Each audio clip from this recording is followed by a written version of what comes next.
Tapi by the way ini kamu udah semester berapa? Semester 6. Udah lewat mata kuliah transport belum? Udah, alhamdulillah kemarin semester 5 ya.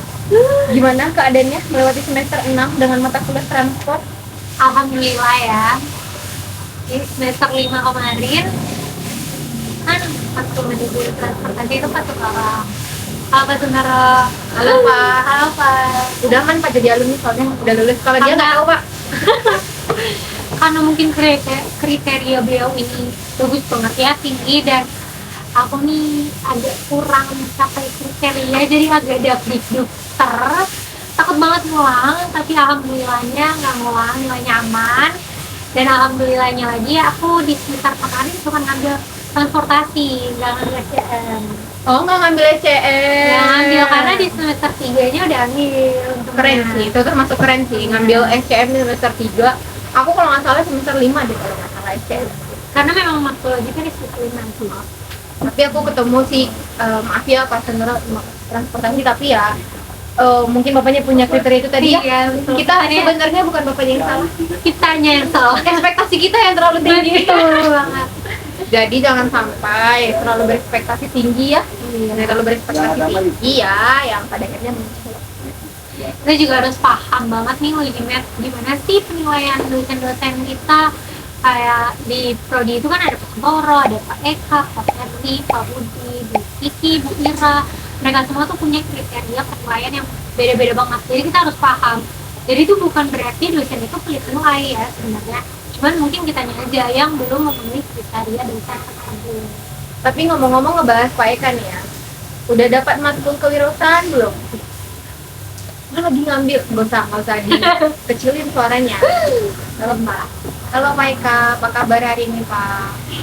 Nah jadi ada nih momen yang menurut aku juga tapi bikin bahagia. Apa tuh teh? Waktu di mata kuliah kewirausahaan, pernah nggak udah prepare nih buat presentasi bahasa Indonesia 30 menit sebelum kita presentasi jadi bahasa Inggris kan? Jadi itu waktu itu kita lagi ada buat bisnis ya.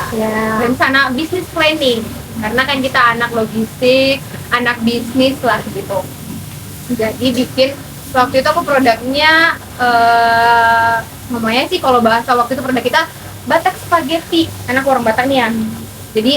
Jadi orang Batak harus bangga. Aku bawa namanya waktu itu Batak spaghetti. Kalau bahasa Bataknya mie gomak. Mie gomak. Iya, mie gomak gitu. Jadi bawa produk itu udah prepare nih, jadi emang PowerPoint-nya sih bahasa Inggris karena kan kita emang ya prodi manlog itu kan harus unik ya gitu, harus bangga punya SDM yang bagus lah. Udah prepare nih kan kelompoknya 3 orang nih, kamu juga gitu nggak sih? Iya 3 orang sama. 3 orang, terus udah prepare nih kita, oh nanti kamu bagian ini, kamu bagian ini, dan udah ACC nih sebelumnya pakai bahasa Indonesia. Pas hari kita mau presentasi, tiba-tiba bapak dapat tawaran, kita dapat tawaran dari bapaknya, kayak mau nggak dapat nilai A? Oh mau banget Pak, mau banget. Ada syarat. Jadi bapak ini penuh dengan kata petik kemisteriusan. Harus presentasi bahasa Inggris. Bengong dong. Ini gimana? Harus bahasa Inggris. Terus mungkin kalau kayak kita pede ya gitu. Pede. Kalau ngomong bahasa Inggris kayaknya masih bisa gitu. Asal jangan ngajar bahasa Inggris lagi. Betul. Kalau ngomong bahasa Inggris ngejelasin produk mungkin bisa. Tapi kan ada teman kita nih. Mereka prepare juga nggak buat itu. Teman aku nih kayak, jangan. Tapi yang kan kamu udah bilang Ferrari ambisius, tapi kan harus dapat nilai akan lumayan. Ya, belepotan juga ya urusan belakang, yang penting A gitu. Yang penting memenuhi syarat aja dulu. Iya gitu. Tabrak tuh tembok. Pak deal gitu. Intinya nilai A kan? Ya, gimana di depannya mah ya udah lah aja gitu. Nah itu keunikan dari Pak Eka. Betul. Nah, ini kita udah banyak banget ya ngobrol anak realita. Kalau kata orang Bekasi mah ngalor ngidul. Tapi sedikit informatif lah ya buat kita yang pengen kumlot dan juga pengen lulus tepat waktu atau lulus lebih cepat. Paling segitu aja dari aku. Tapi ada satu pertanyaan, karena tadi di awal aku sempat notice banget nih Terere apa ya? lanjut S2. apa sih kayak motivasinya atau apa sih alasannya lanjut S2 baru lulus S1 nih? Itu kan mumet ya di S1 tuh, kenapa ternyata kayak lebih milih ke S2 gitu?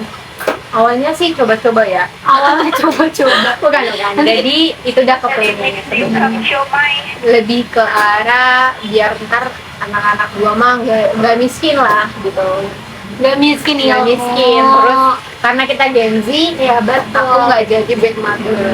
Betul banget. Karena ibu itu guru terbaik lah buat anaknya. Sama nanti biar aku lanjut S3, mereka bisa langsung jadi profesor. Sorry ya buat anak-anakku di masa depan, maaf ya sudah menyusahkanmu dari sekarang.